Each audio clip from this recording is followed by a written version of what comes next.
Salam Bapak Ibu dan teman-teman semua. Perkenalkan, nama saya Lexi Aditya ini, mahasiswa Prodipa Sekolah Tinggi Agama Kristen Kupang, Provinsi Nusa Tenggara Timur. Kali ini saya akan membahas tentang surat Kolose mata kuliah pengantar perjanjian baru 2 dengan dosen pengampu Miss Jendel STH Field.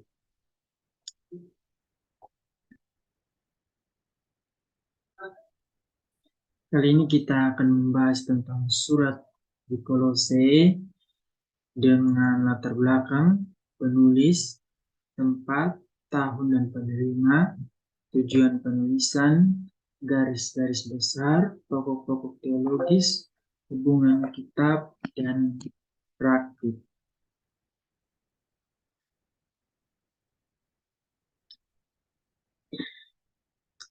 Latar belakang, Kolose adalah salah satu daerah yang termasuk dalam wilayah Frigia, provinsi Romawi di Asia Kecil, sekarang masuk ke daerah Turki.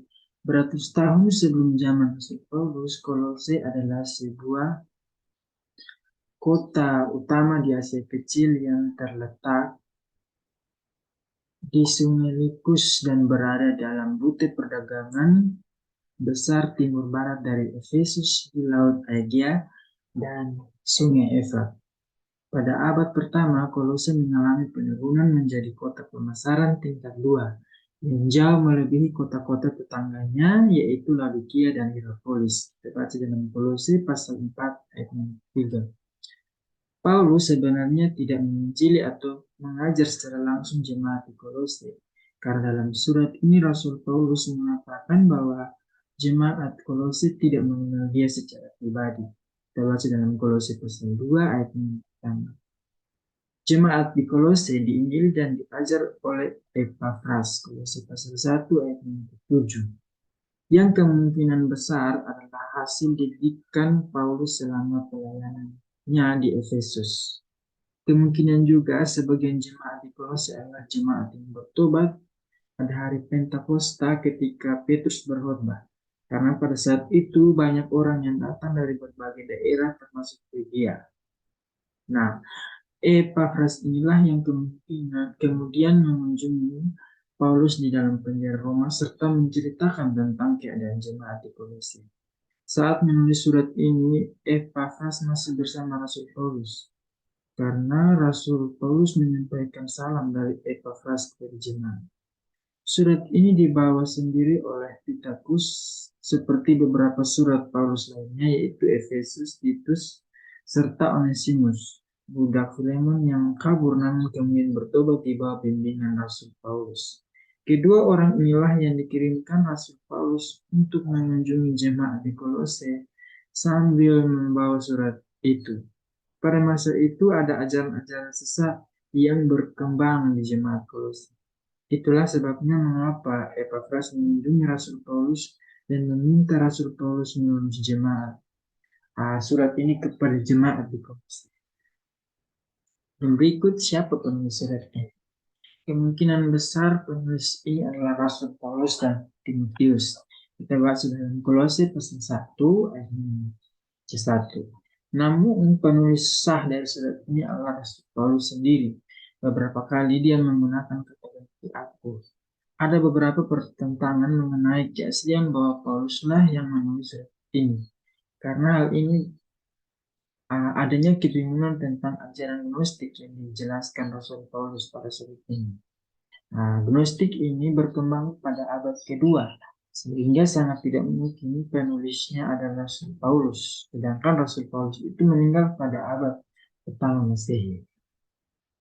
Berikut tempat, tahun, dan penerima surat. Tempat penulisan, Paulus kemungkinan besar menulis surat ini di penjara Roma. Kita baca dalam Kolose pasal 4 ayat 3. Seperti beberapa surat lainnya, Efesus, Filipi, 2 Timotius, dan Filemon. Tahun penulisan yaitu sekitar 60 sesudah Masehi, dan penerimanya itu jemaat di Kolose sendiri. Kita baca dalam Kolose pasal 1 yang kedua. Tujuan dari penulisan surat ini. Yang pertama, Paulus ingin membuktikan bahwa ajaran-ajaran tersesat tersebut adalah salah. Untuk mencapai tujuan ini, Paulus mengagungkan Kristus sebagai gambar Allah yang sulung dan yang paling utama. Kita baca dalam Kolose pasal 1 ayat 15, pencipta, pasal 1 ayat 15, penyokong segala sesuatu sejak permulaan, Kolose pasal 1 ayat 17, kepala gereja atau jemaat, Kolose pasal 1 ayat 18, yang pertama dibangkitkan dari orang mati, Kolose pasal 1 ayat 18, kepenuhan Allah, Kolose pasal 1 ayat 19 dan pasal 2 ayat 9, serta yang memperdamaikan kita dengan Allah, Kolose pasal 1 ayat 20 hingga ayat 21. Sehingga Kristus sendiri sudah cukup karena dalam Dia kita dipenuhkan. Sedangkan ajaran-ajaran sesat tersebut tidak cukup.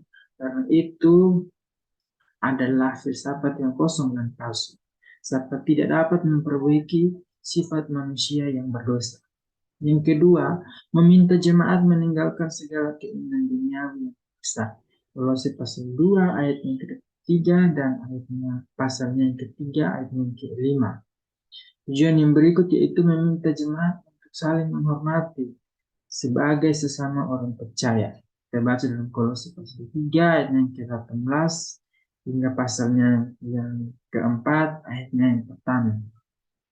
Yang berikut garis-garis besar dari surat di Kolose. Yang pertama itu ada perkenalan, yang kedua dari salam, ucapan syukur, dan doa.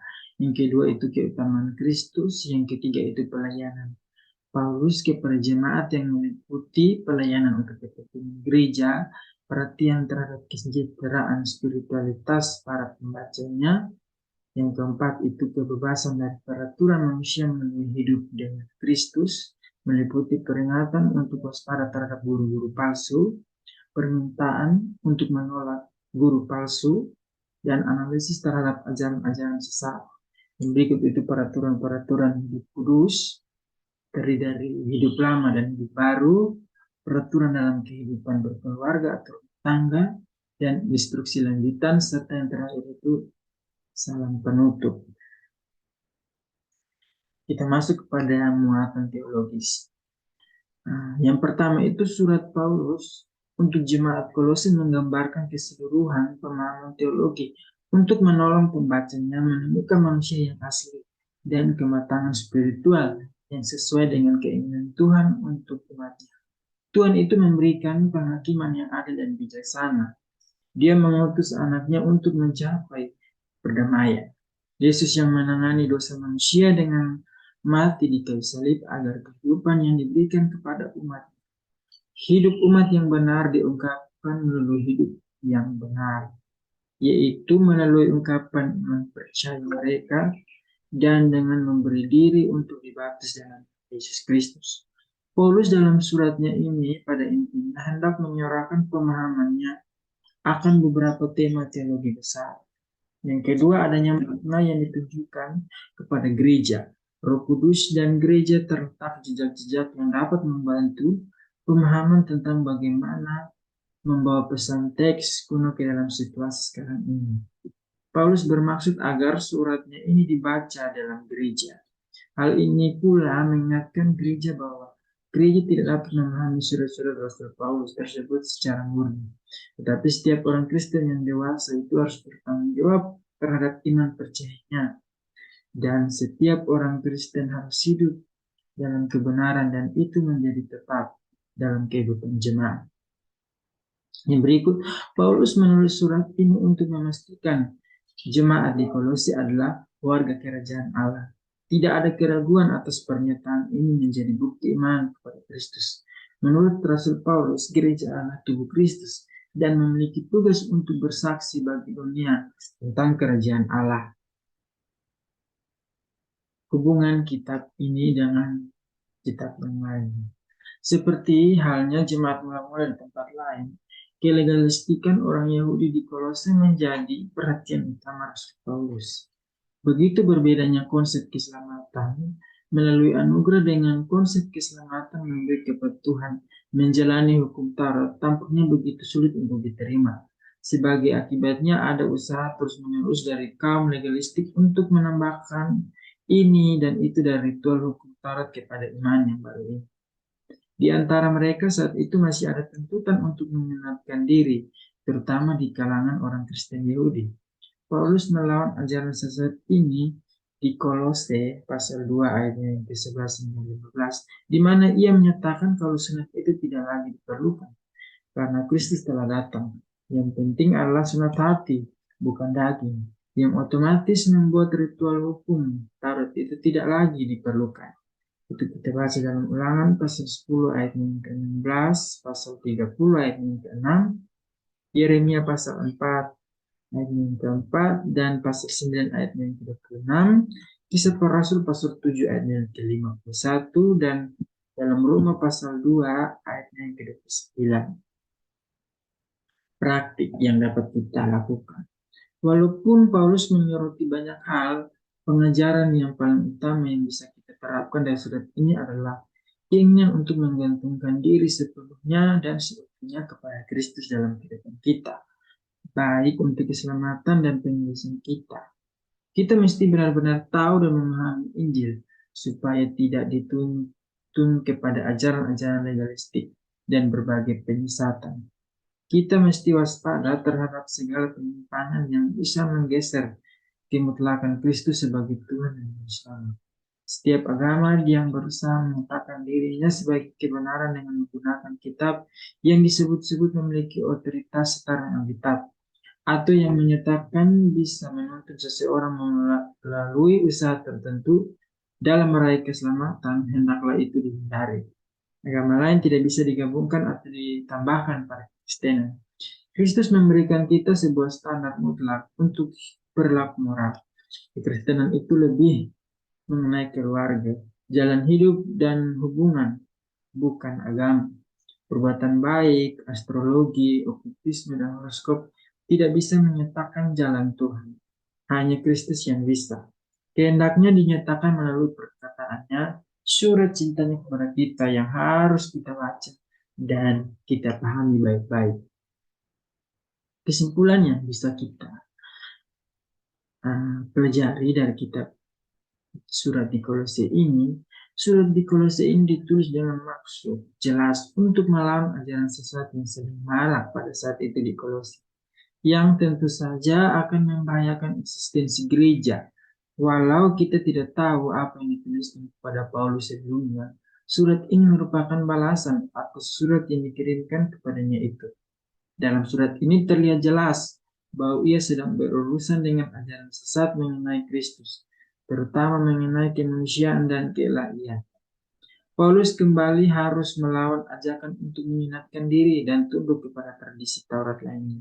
Kita baca dalam Kolose pasal 2 ayat 8 hingga pasal 11 ayat yang ketiga dan ayat yang ke-11. Paulus dengan jelas menjelaskan tentang keilahian Kristus. Surat Kolose ini berisi instruksi terkait doktrin Kristologi dan filsafat palsu, termasuk juga berbicara mengenai tata perilaku orang Kristen, termasuk soal berteman dan berbicara. Saran, dalam mempelajari firman Tuhan harusnya kita lebih terdahulu meminta bantuan Roh Kudus agar kita dapat memahami apa yang nantinya akan kita baca, sehingga nantinya kita tidak akan salah dalam menafsirkan atau bahkan salah mengerti akan firman Tuhan. Dari yang saya lihat, orang-orang zaman sekarang lebih senang membaca buku daripada langsung membaca Alkitab, yang dimana adalah sumber yang sangat. Untuk itu pergunakanlah waktu kita yang ada untuk mendalami dan memahami apa isi dari firman Tuhan itu.